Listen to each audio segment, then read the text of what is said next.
Apa kalau misalnya lu masih ngelakuin hal yang sama, lu bakal gue bilang anak muda tertolol dan tergoblok, terugi sedunia lah. Satu semesta ini punya peran masing-masing. Mau lu perannya ancur, brengsek, miskin, itu udah peran. Gue yakin, gue percaya bahwasannya merasa benar sendiri itu bahaya. Satu lagi nih, kita tuh selalu aja jadiin orang lain tuh tolak ukur. Iya benar. Terus siapa sih mulai-mulain? Nggak tahu itu siapa itu. Iya, ya. Itu siapa sih itu mulai tuh? Oke, guru BK deh.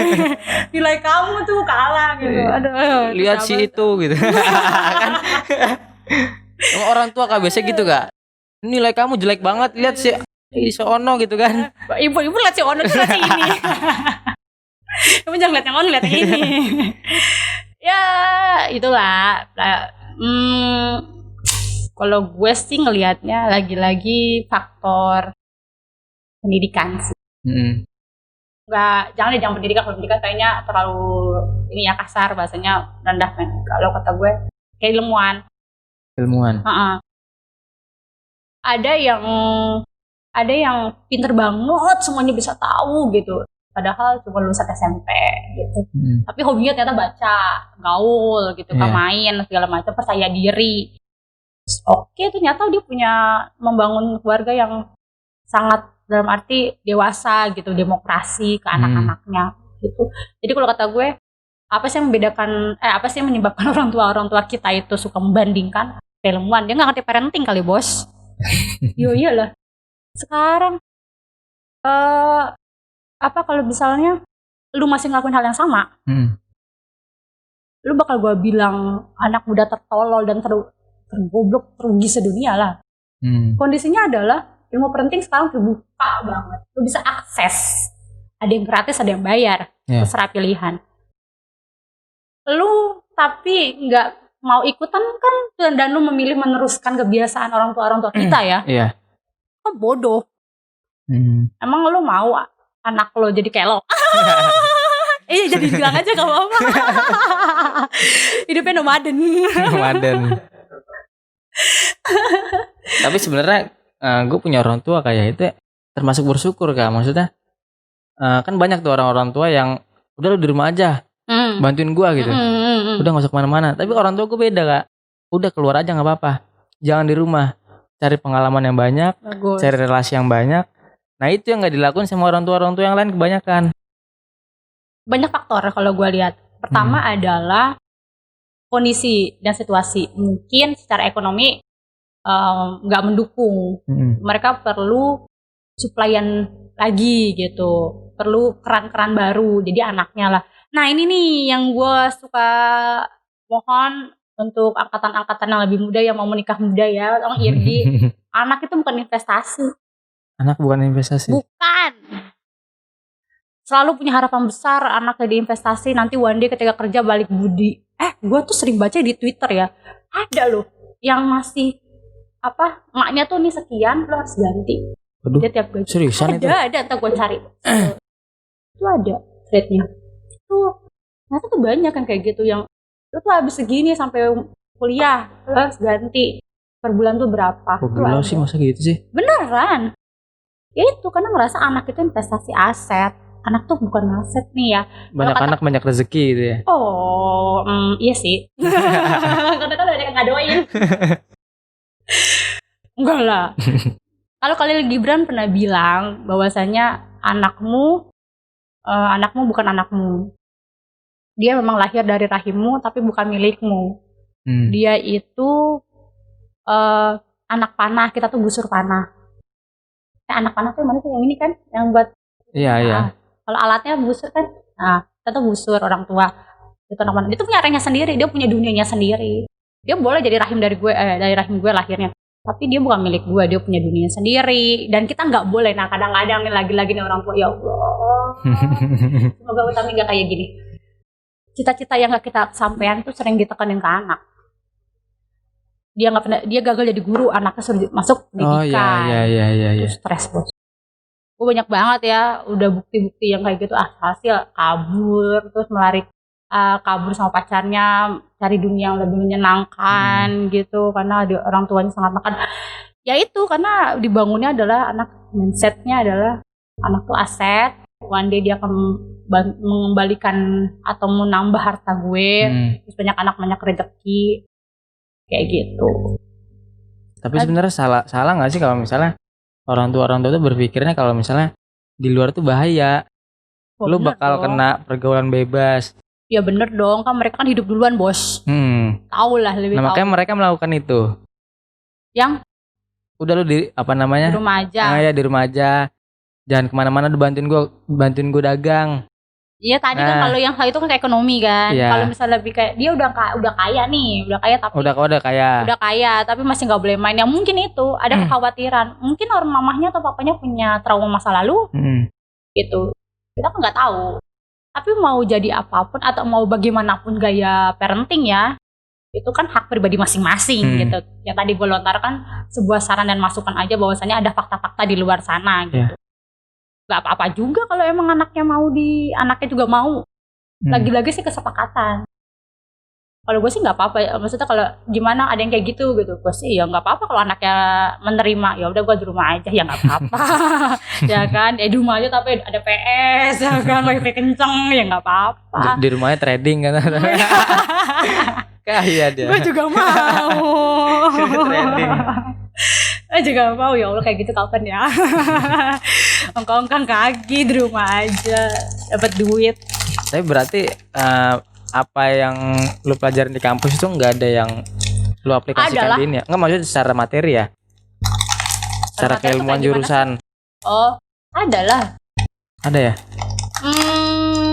Gini sih Lang, gue kerangka berpikirnya gini logikanya. Apa yang gue pelajarin di kelas itu membangun logika berpikir gue.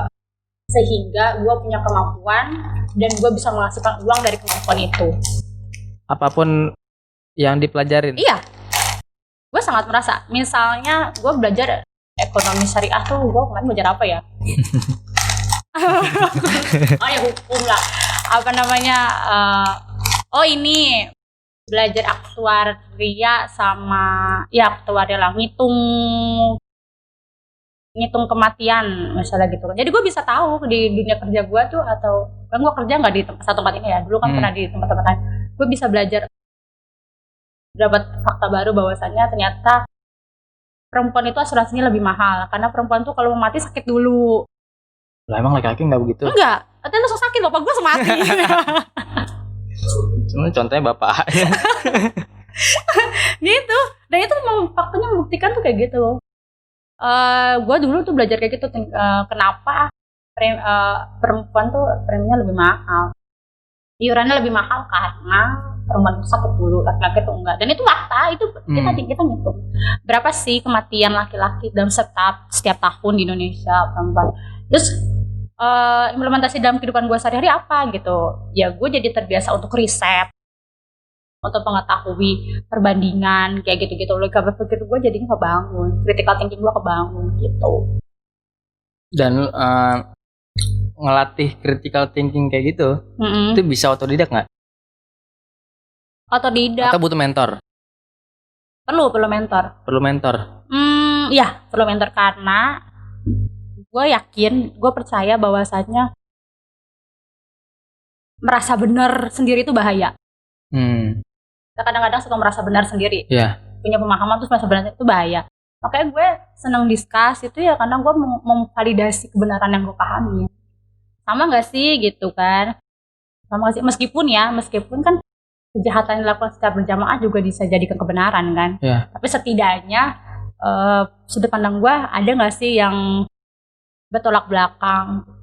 Perlu mentor. Terus juga kalau bilang otodidak bisa nggak?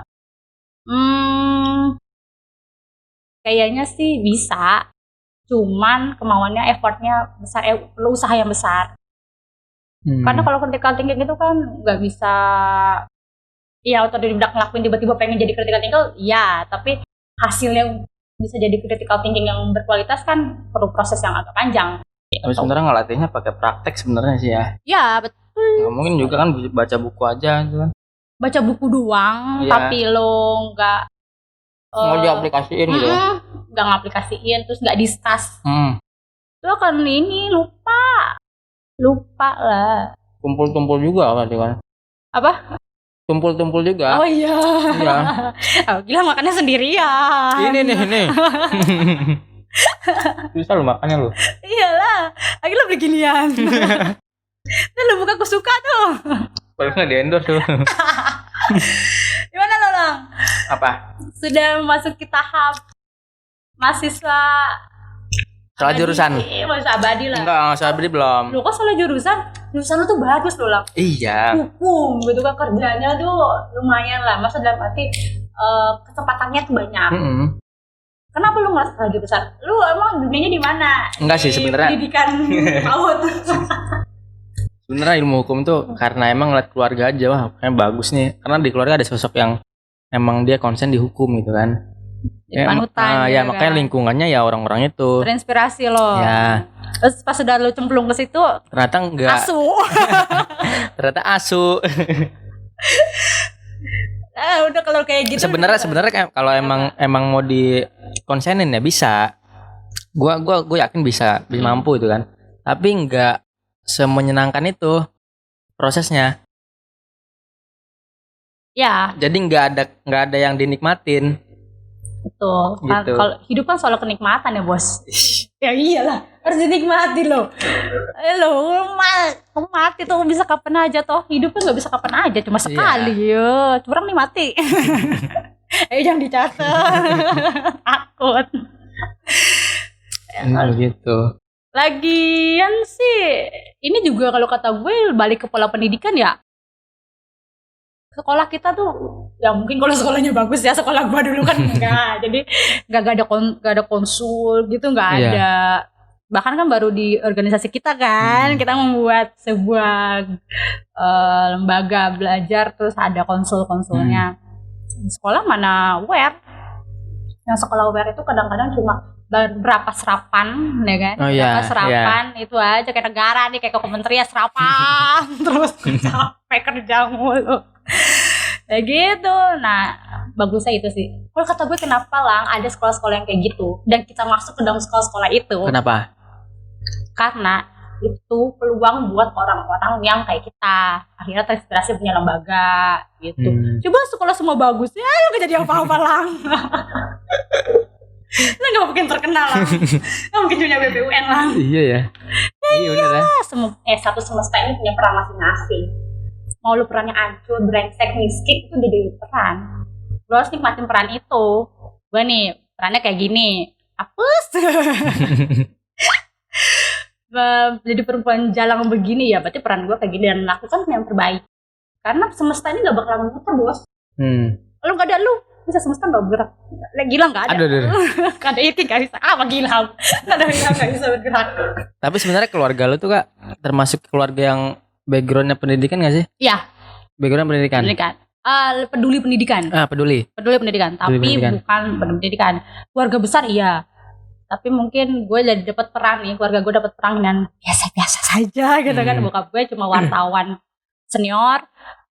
Nyokap gue cuma guru TK. Bokap gue juga cuma SMA. Nyokap gue D1. Tapi aware sama pendidikan. Bahwasanya tadi mereka tuh nggak pernah ngelihat sekolah itu one day lu akan kerja terus balikin modal gue, enggak. Bokap nyokap gue, lu sekolah itu biar pinter, biar bisa bawa diri lo tuh ke jalan yang baik. Makanya kita nggak pernah yang nyokap gue tuh ya sampai udah yang lelah melihat anak putri tersayangnya ini nggak lulus. Nggak lulus. Pernah one day gue lagi duduk aja di rumah gitu di depan, tiba-tiba dia negor, Neng, kalau udahan nggak apa-apa kok, nggak lulus juga nggak apa-apa. Sampai segitunya. Karena ngelihat anaknya, ternyata lu nggak lulus pun udah oke gitu loh. Gitu. Karena maksudnya lu bisa gitu, ternyata lu melebihi kemampuan yang diharapkan gitu. Ternyata gila anak gua gitu. Emang nggak punya prestasi apa-apa seenggaknya, tapi gua bisa speak up.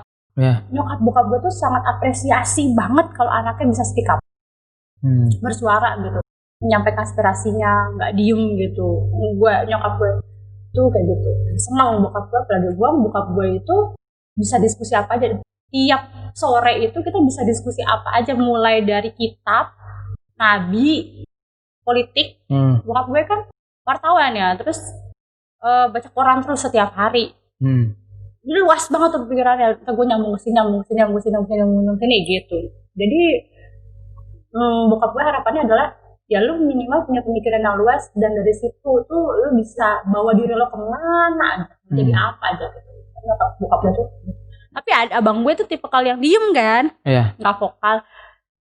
Dan dunia gue sama abang gue tuh beda banget. Gue tuh pernah ditimpuk pakai toples karena gue organisasi. Timpuk pakai toples, gue tidur nih toples. Ngapain sih lu gitu-gituan? Ikut organisasi. Terus bokap gue negur, gue ngadu lah. Ayah aku ditimpuk toples gitu. Gue ada abang gue, adenya ini bukan jurusannya bukan guru, yang emang secara lapangan kerjanya tuh sudah pasti jadi guru gitu kan, profesi gitu. Adenya tuh jurusannya umum, emang ada lamaran jadi menteri, ada lamaran jadi presiden, nggak ada itu diaksesnya tuh dari anak-anak yang kayak gini. Sekarang abang gue WhatsApp terus, transfer dong. Gitu sih. Bersyukur sih gue juga pernah dengar tentang keluarga lo ya, katanya nyokap lo tuh sangat mendukung lo untuk ngayap gitu kan. Jadi sorry nih gue jadi rasis. Suku lo apa? Gue campur sih Kak. Apa lo belasan apa lo? Enggak, maksudnya bingung juga karena emang pindah-pindah. Emang iya benar. Emang dari lahir tuh udah pindah-pindah terus. Aduh tante, anaknya nih. Tapi kalau dari keturunan Sumatera Barat. Banten. Kalau dari keturunan. Sumatera tuh emang jiwanya rantau, bos. Anak rantau kau. Nah tuh, Irgi orang mana Gi? Aduh masa asing, kedekem aja kita. Orang mari. Teman Ham. Aduh Ham. Karena gue Betawi ini sih emang betah banget sih. Iya kan. Iya coba deh lo keluar. Mau pulang dah lo. Ini nggak pulang deh di sini nih. Tapi kan di Jakarta kan. Gue pernah dibuang ke Lampung, mau pulang lu bawa pulang. Tapi kan sebenarnya kita ini kan termasuk yang beruntung lah ya. Maksudnya punya disupport sama keluarga yang macam itu. Nah misal nih kayak kita ambil contoh kayak Ilham misal. Ilham orang yang mau belajar kan serius. Emang tapi bagus. Dia nggak didukung sama keluarga yang lu harus bisa ini, kita support. Itu nggak ada itu. Sebenarnya itu bentuk dukungan juga Ham. Tapi dengan cara yang lain. Gue yakin, 1000 yakin nih, iris kuping gue. Bokap lu mau banget biayain lo atau support lo ya, lo punya apa. Tapi kondisi tidak mendukung kan. Kondisi gak mendukung. Nah, kalau kata gue hal-hal yang lu pandang itu sebagai negatif, bokap nyokap gue gak dukung, sebenarnya itu dukungan. Biar lo usaha sendiri, effort sendiri. Jadi kalau kata gue gak ada yang buruk di dunia ini. Cuma sudut pandang kita aja. Ya kan manusia itu kan terlatih sujud ya bos. Iya. Ahli sujud manusia itu. Ahli sujud gelarnya. Ahli sujud ya. Nah, berbanggalah jadi manusia. Wow. Gak usah ngedown. Buktinya kalau kata gue gini, kalau lu didukung banget, akhirnya kamu gila ketemu Irdi, gak ngerasain rokok bareng ya kan, gak hidup di sini gitu. Syukurin aja, cuma tuh jalannya track masing-masing. Tuhan tuh kok iseng sih bos, resek tuh Tuhan tuh kadang-kadang udah asik-asik. Ya elah. Lu bayang undang dia di sini. Salah narsum kan, kejebak kan lo. Jadi ngomongin Tuhan deh. Mending lo dihujat tuh sama sebelah. Tapi gak usah takut bos. Kalau kata gue gini, kita boleh nyebut ini gak sih, buat lembaga? Gak apa. Gue tuh pernah ngadain strategic planning. Strategic planning. Ngambil topik yang terjadi di Indonesia, khususnya pemuda Islam. Kenapa sih sampai terbelah menjadi beberapa aliran, dan kenapa sih Minhum itu lebih keren, lebih kece? Kurangnya lemahnya kita adalah budaya apresiasi. Makanya ini gue mah sebenarnya dari Ria juga ya, udah amat lah. Sebenarnya emang dari Ria juga, mau Ria dikit lah. gue support lo kalian semua, ya itu yang kita nggak punya itu di keluarga kita ya, di keluarga besar kita tuh budaya apresiasi. Yang dikuatin tuh budaya klaim.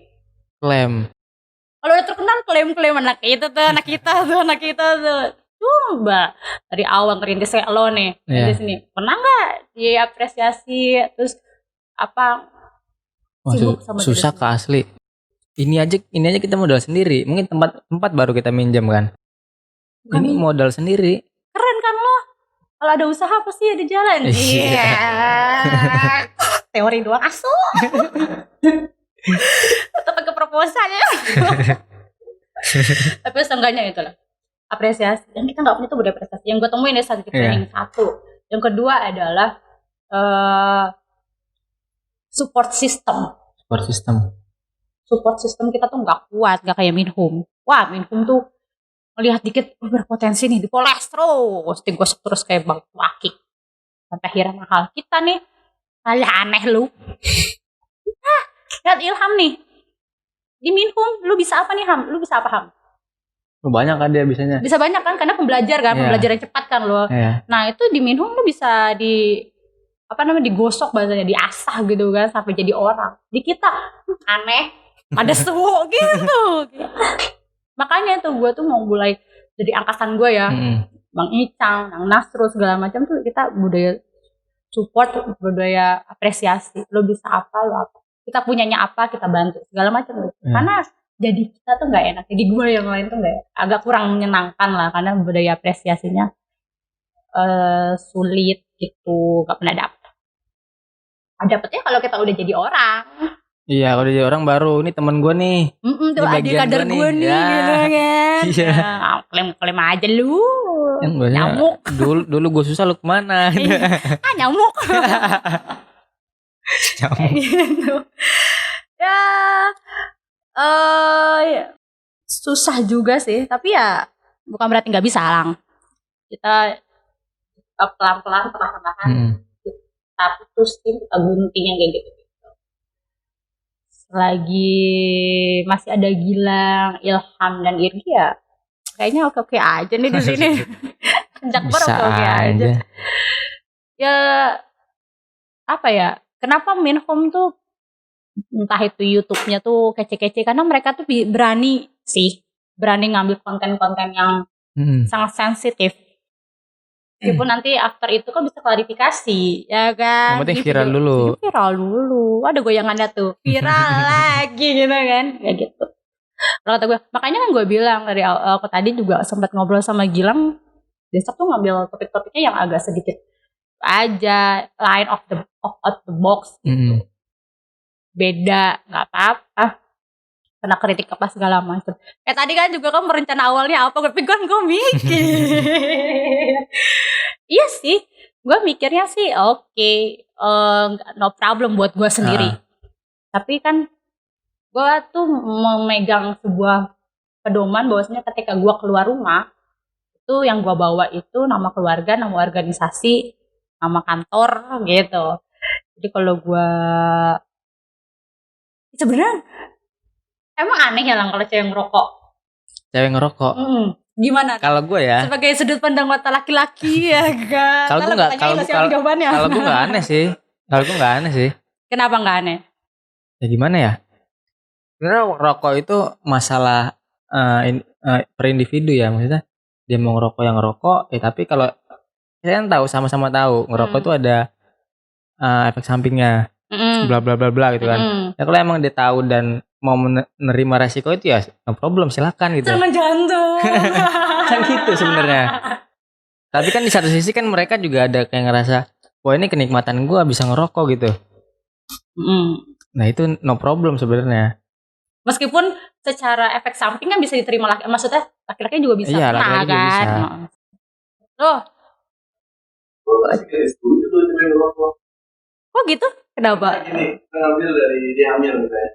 Pasti kalau dari mulut iya. Ya, enggak lah. Kalau makan itu ke lambung. Tapi kan dari lambung kan habis kan.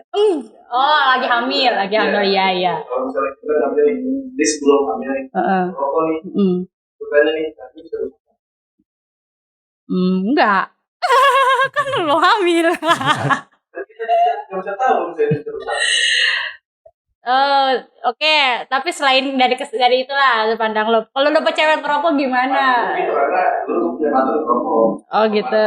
Oh asik. Oh enggak lo kasih. Berarti lo nggak suka sama cewek ngerokok gitu ya? Oh gitu. Berarti lo nggak suka sama gua. Gimana Gi? Kalau gue sih ya nafsi lah. Sendiri aja masing-masing. Tapi kalau jujur ya, bagi gua cewek ngerokok itu lebih hot sih. Aduh. Lebih seksi. Keren aja gitu loh. Fetisnya begitu kan ya?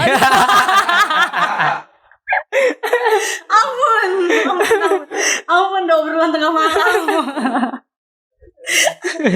Ya, tapi lagi-lagi bener sih masing-masing ya. Iya. Terlepas suka nggak suka kan masing-masing. Gue juga awalnya juga ngerasa kenapa sih aneh banget gitu, padahal banyak, apalagi kaget banget ya kalau udah berjilbab terus ngerokok, padahal kan rokok itu nggak bergender, nggak punya jenis kelamin ya kan, mau laki mau perempuan ya bisa gitu. Kalau udah di tangan siapapun ya udah nggak punya identitas kan gitu. Tapi kayaknya masih tabu banget sih. Masih tabu. Indonesia tuh masih banyak hal-hal tabu bos. Iya. Ya kan, kita mau ngajarin kesehatan reproduksi, ya jadi disangka diajarin ngewe ya kan. Iya. Kita mau ngasih tahu kekerasan seksual, disangkanya kita melawan agama. Terus sekarang kebebasan untuk merokok ya, karena rokok itu nggak bisa nggak bisa dikotak-kotakin. Laki perempuan disangkanya ngajarin nggak bener.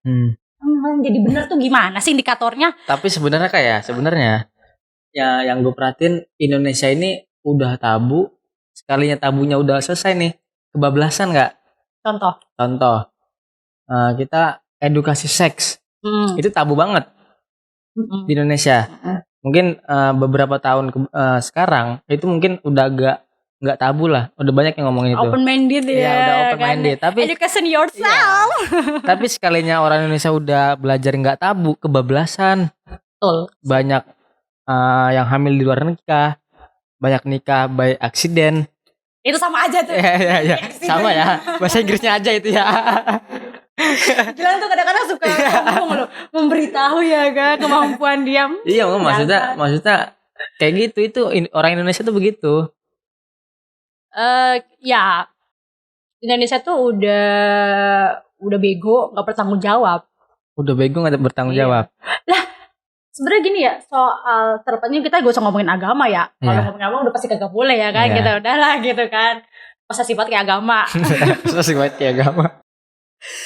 Gak usah ngomongin agama ya, tapi seenggaknya soal dia mau melakukan atau tidak itu kan balik ke masing-masing. Satu, ketika dia memutuskan untuk mau melakukan sebelum menikah, setidaknya lakukanlah dengan bertanggung jawab dan paham gitu. Ya kalau lo itu paham resikonya, lu nggak mampu untuk menahan keluar di dalam, ya lu pakai pengaman kan gitu. Gak usah ketawa, ini kan masih tabu deh. Open mind gitu. Ya gitu lah. Kan setiap orang punya pengukur masing-masing. Sampai ada yang pernah cerita sama gue tuh mabok, diajak sama nyokap gue. Aku mabok, ayo mama ajak. Diajak. Terus minum berapa gelas. Sampai akhirnya dia beneran udah kepelingan, makanya ngajak pulang. Dia ngomong, satu, mama ambil kesimpulan, satu, mabok jangan sendiri. Kedua, lu tahu kan batas di gelas berapa? Lu gak sanggup. Lu harus tahu ngukur diri sendiri. Kayak gitu. Lu bisa ngukur diri sendiri. Kayak gitu juga. Lu gak bisa nahan untuk keluar di dalam, ya lu pakai pengaman lah. Kan aman. Ya tapi kan gak enak gitu, maka resiko. Ya kan? Gak apa-apa soal kayak gitu. Lagian dunia ini sih ngewe semua. Alah lu, gue cek handphonenya juga banyak lu. Coba cek handphonenya. Minta pop dong. Ada micet kan? Enak Twitter nih kan. Di Twitter nggak pernah diblokir. Ya gitu-gitu kan emang sih. Iya. Udah bener gak tau, udah tabu terus kebablasan. Iya, udah tabu kebablasan. Ya itu mungkin nggak dibangun rasa tanggung jawab kali ya, Lang. Gue juga ngerasa sih sekolah SD berapa? 6 tahun. Iya, 6 tahun. SD 6 tahun, SMP 3 tahun, SMA 3 tahun, 6 9 6 tambah 6 12 ya. 12 tahun kita sekolah. Kuliah gue 7 tahun. Berarti 19 tahun gue sekolah. Di tahap awal tuh gak ada tuh yang namanya diajarin bertanggung jawab. Maksudnya dalam arti materi-materi yang mengandung unsur tanggung jawab. Membangun jiwa tuh, membangun rasa tanggung jawab anak tuh. Gak ada. Tadi yang lo bilang, poin kita tuh pendidikannya masih nilai. Indikator kita tuh nilai. Gak ada. Kan beda ya di Jepang ya bos. Beda di Jepang, beda di Korea. Yang emang dari awal tuh tanggung jawab, terus adab gitu-gitu ya, loh. Jujur gitu ya, nggak apa-apa, nggak ada nilainya nggak. Tapi gue bingung dah, kok Nobita domelin mulu ya kalau 0 ya? Kalian suruh jujur. Iya. Kenapa Nobita nilainya 0? Diomelin ya? Iya, padahal kan Jepang itu salah satu pendidikan yang rasa tanggung jawab, adab yang gitu-gitu loh. Soft skill ya, soft skillnya dilatih. Itu namanya Nobita nih. Oh, ada Doraemon. Oh ya betul. TKI. Mamanya Nobita TKI. Ya juga sih. Bisa jadi. Bener. Jadi dia ada unsur-unsur membawa ya kan. Kebiasaan di Indonesia. Bener. Kita gak ada yang tahu bos. Makanya kan Doraemon tinggi ratingnya di Indonesia. Ilham cerdas, penemuan terbaru. Nanti clickbaitnya gitu nanti. Judulnya ya. Ternyata Mama Nobita TKI. Bukan, ternyata Mama Nobita dari Indonesia. Gitu.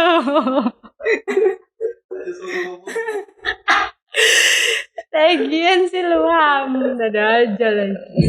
Terus Lam, apa tuh? Mau jadi apa lo? Gue kayak ngelihat lo kondisi sekarang, udah melihat kondisi dunia negara kita sekarang kayak gini, jadi apa? Sebenarnya kalau ditanya mau jadi apa, gue nggak bisa jawab karena tolak ukur gue bukan jadi apanya, tapi mau ngapain. Oke. Mau ngapain? Itu yang pertama tuh. Tapi kalau misalnya emang nanti ditanya mau ngapain, itu pertama gue bakal usaha juga buat S2. Wih, keren banget. Makanya doain aja. Doain mulu. Karena kan karena background keluarga juga yang juga pendidikan, gue didorong buat itu juga. Dan itu juga tertanam di di ini gue harus S2 gitu. Malah kalau bisa harus lebih dari mereka gitu. Yang udah S3 udah sampai profesor. Berarti gitu. lo ini dong, pembandingnya orang lain. Pembandingnya orang lain? Iya. Katanya lo harus lebih dari mereka. Berarti lo membandingkan diri lo sama orang lain. Lo enggak self love gitu. Enggak sih, sebenarnya itu kayak nyontoh aja sebenarnya sih. Nyontoh. Karena gue pun nanti ketika punya anak, gue nggak mau anak gue lebih jelek dari gue. Misal gue tukang ojek, anak gue nggak boleh jadi tukang ojek lagi. Ojek online ya? Ojek online jadi ojek online. Loh, itu peningkatan. Iya, peningkatan iya, itu. Iya, dari yang cuma beda online doang. Iya, maksudnya ada peningkatan di situnya. Itu S2. Terus sekarang ya paling masih ngerambah di dunia kreatif kayak gini-gini. Pernah menyangka lu enggak. Kalau lu ingat flashback 3 tahun yang lalu atau 4 tahun yang lalu, lu itu akan berpikiran lu akan jadi apa? Balik nih lu balik nih ke 4 tahun ke Gilang yang 4 tahun yang lalu. Di saat 4 tahun yang lalu itu lu benar pikiran nanti gue kayak kalau gue masih jadi 4 tahun yang lalu tuh gue kayaknya akan jadi ini atau itu gue masih mikir karena itu waktu itu kan gue masih mahasiswa baru ya. Iya. Berapa sih lo? Gue 9 Kak. Gue semester 9. Tahun ke 5 berarti pas setengah ya masuk. Ya. Nah itu gue masih mikir waktu itu dulu gue masuk hukum ini pengen jadi notaris. Tadinya serius. Pengen jadi notaris. Ya, gelarnya. MKN. Nah jadi cita-cita gue masih itu. Masih notaris. Tapi semakin berjalan ya enggak deh. Gue juga kayaknya enggak terlalu suka sama profesi. Profesi itu kan menjamin pendapatan penghasilan. Kenapa enggak? Enggak aja kayak enggak menantang aja gitu. Lo pikir emang kuliah notaris enggak menantang juga? Dia menantang di kuliahnya. Jadi notaris emang enggak menantang? Enak tinggal copy paste. Tapi bangun lembaga lo itu kan perlu effort yang lebih, ada tantangan. Iya. Maksudnya pasang surutnya itu lebih kecil lah. Kalau jadi profesi itu gue terjamin. Iya kan? Iya. Bukannya perempuan suka yang terjamin? Ya perempuan kan, bukan gue, Kak. Lah, lu nanti bakal kawin. Ayo. Iya makanya. Relate aja kan. Lu undang-undang perkawinan lo, nggak ada undang-undang pernikahan. Iya. Sekarang bilangnya kawin beda. Ya itu kan biarkan aja pengertian yang lain gitu kan. Baliklah nanti ngomongin kawin nongol nikah tuh panjang. Nah kalau lu, Kak, terakhir nih. Apa nih gue ditanya kawin kurang ajar. Gue tanya balik, ke depan lu mau ngapain? Bukan mau jadi apa ya, mau ngapain? Ke depan gue mau ngapain? Gue mau sekolah lagi, pasti. Mumpung masih punya semangat sih. Gue mau sekolah lagi. Kemarin gue gagal kan, masih gagal. Sekarang gue mau coba TNI, bos. TNI? Seriusan nih. Kalau gak percaya gue bayar daftar perwira, bos gue. Lalu gila lu, Kak. Kalau gak juga buat gak tahu. Seriusan gue. Gila lu deh lu. Daftar perwira gue. Lu tuh gak cocok, Kak, jadi itu gak cocok. Lo. Serius. Gue tuh udah kayak ini loh, sitat. Gue tuh menyadari, ternyata intonasi suara gue tuh kayaknya bagus deh. Kalau jadi koat gitu, ya kamu. Ya pertama gue selalu ngerasa gila, nyoba semuanya. Kalau mau ngapain, iyalah gue mau ngapain lah. Pasti intinya lah, gue tuh mau ngumpulin duit. Gue mau ngumpulin duit, gue mau punya tabungan, gue mau punya aset. Pikiran gue itu sekarang aset. Karena kalau gue udah punya aset, keluarga gue happy, orang terdekat gue happy, lo minjem duit juga bisa, ya kan? Udah. Itu gue support tuh, Kak. Ya gitu, gue aset. Sampai sekarang tuh gue masih mikirnya adalah kalau mau jadi apa juga, ya kalau tahu gue mau jadi apa? Iya. Cuman pejabat sama punya klinik. Iya kan gitu kan, klinik punya salon kecantikan berkedok klinik. Udah itu udah di sini aja. Jangan dilanjut. Ntar di report ya. Nah, bukan nanti di report, nanti ada yang ngikutin. Oh iya benar. Oh iya, gak boleh. Gue punya SDM yang bagus-bagus soalnya. Ada analisis kesehatan. Ada. Itu orang-orang yang mau bikin tuh belum tentu dia punya sumber daya manusia yang begitu kan. Yang tahlil udah dateng. Yang ngaji kubur udah dateng nih. Ya udah, Kak, thank you banget nih. Oke, Bisa kita ngobrol lagi. Makasih banyak, Kak. Jangan rugi ya. Jangan nyesel ya. Enggak lah.